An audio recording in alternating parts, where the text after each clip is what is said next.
E aí mandaram aqui no chat perguntas para você falar sobre a questão da maconha e da dor, do quanto a maconha pode ajudar nesses processos de dor crônica e tudo que você souber aí sobre isso.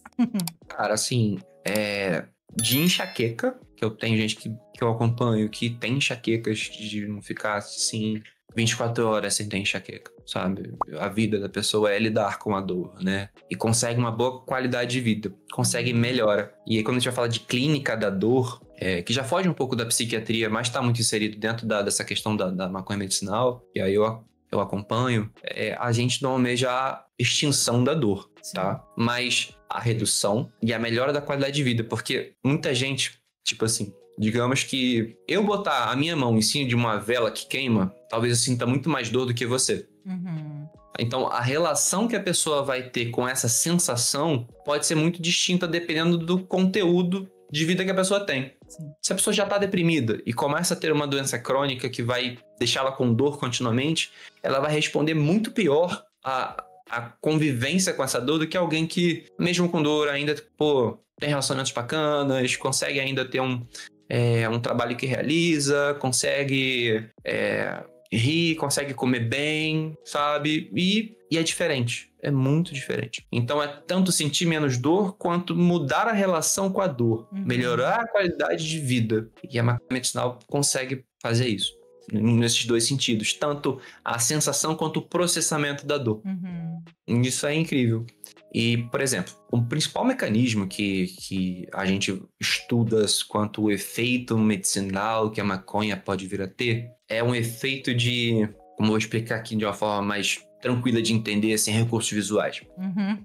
Tem neurônios, né? Neurônios e nervos, que dentro dos nervos tem neurônios. E, de forma geral, os impulsos, assim, os disparos elétricos, é do neurônio que está antes da sinapse e depois da sinapse, o pré e o pós. Em geral, é sempre do pré para o pós. E muitas vezes, na dor, a mesma via está sendo estimulada continuamente. E isso também causa lesão nesses neurônios, causa adoecimento desses neurônios. Eles ficam adoecidos, eles ficam com menos capacidade de fazer novas sinapses, por exemplo, porque eles estão esgotados, estão muito utilizados e acabam, inclusive, alguns morrendo. E isso acaba sendo manejado de que forma? O sistema endocannabinoide é uma das formas que o próprio corpo tenta lançar mão para poder dar conta disso. Por quê? Ele vai lançar mão lá daquela molécula 2-AG, o pós-sináptico vai liberar 2-AG para o pré-sináptico entender que, gente, pode parar. Para de mandar neurotransmissor, para de mandar estímulo, tá bom, já entendi. E aí vai se modulando esse disparo excessivo para um disparo mais compassado, uma coisa mais tranquila, e aí você reduz a dor. Sabe? A gente preconiza, né? A gente teoriza que esse seria um mecanismo até também da ansiedade, pelo o efeito de redução da ansiedade é por aí também, aquelas vias lá do sistema límbico que podem acabar sendo estimuladas em excesso e só aquela via neuronal é estimulada. Então, a medicinal ela entra ali dando uma resfriada nos sistemas e calma, gente, não precisa de tanto. Esse aviso retrógrado, sob demanda, que o corpo já tem para se regular. Mas quando a questão é crônica, o corpo pode acabar não dando conta de encerrar essa resposta. E é por isso que vale, sim, a gente lançar a mão da maconha medicinal para tonificar esse sistema endocannabinoide, para ele voltar a funcionar bem. Ou funcionar com um tônus maior, porque houve uma lesão. E é necessário um tônus maior daquele sistema para poder ter um controle da dor, né? E, por exemplo, enxaqueca é legal, fibromialgia, gente, é uma parada muito bonita de ver, sabe? Eu não conheço ninguém que tem fibromialgia e que não tá deprimido, que não tá ansioso. Inclusive, assim, também, hoje em dia, eu vejo muito mais a fibromialgia como uma manifestação de pessoas que não conseguem, não tiveram oportunidade, não aprenderam a falar, a se expressar, e esse sofrimento todo vai pro corpo. Sim. E dói mesmo. A pessoa a ponto de virar a maçanetazinha assim da porta, de abrir o registro de chuveiro, já sente dor. É uma doença muito incapacitante. E por ser invisível, as pessoas acham que é frescura. Sim.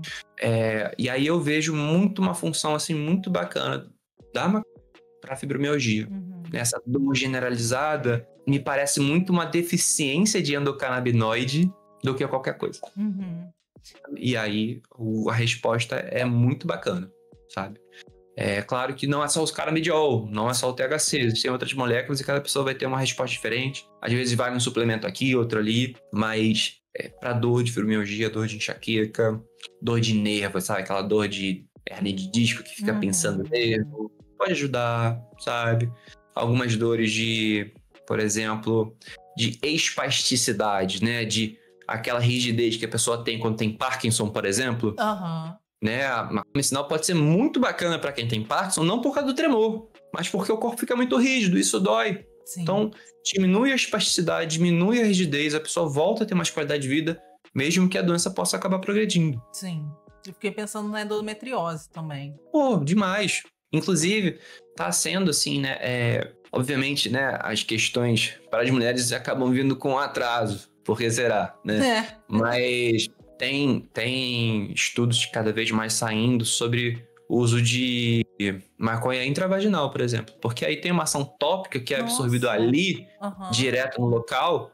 E, cara, resultados bacanas para endometriose. Endometriose também, né? É uma doença inflamatória, tem ali possivelmente uma deficiência, por exemplo, da atividade desse sistema endocannabinoide. Pode acontecer. E para dor, é muito interessante. Para aquela dor daquela cólica, aquela absurda. Muitas mulheres só conseguem alívio fumando maconha. E aí, tem até essa diferença do uso, que o uso fumado, o uso inalado, é só o uso de droga, é só o uso recreativo. Não pode ser terapêutico. Só o óleo, só a via oral é terapêutico. Não, porque às vezes você precisa de uma dose alta de algum canabinoide e rápida, que é a via inalada que vai te oferecer. Mas o Brasil ainda não tá pronto para esse debate. Não tá. Com certeza. Eu fiquei pensando... Desculpa te interromper. Eu fiquei pensando... Há um tempo atrás eu fui mordida por cachorro da minha vizinha. E ele me mordeu na minha perna, aqui na minha lombar, aqui nas costas, assim, bem no flanco. Foi onde ele pegou de primeira. E no meu braço. E todo mundo diz que mordida de cachorro dói pra caramba e demora e tal. E eu já fazia o uso nessa época e eu juro, Gabriel, que eu não lembro de sentir dor. Eu não lembro, assim. Eu lembro de no dia, na hora, né? Tipo, foi o impacto lá no hospital. E aí depois eu já cheguei em casa e aí já comecei a fumar e eu já não me lembro mais de sentir dor. Tipo, só foi a questão do tempo de melhorar a ferida, mas... Em relação à dor, eu realmente não me lembro. Então, assim, eu não consigo associar outra coisa que não seja a maconha, sabe? Certeza teve um efeito bem bacana pra você tolerar esse período, né? É, muito legal.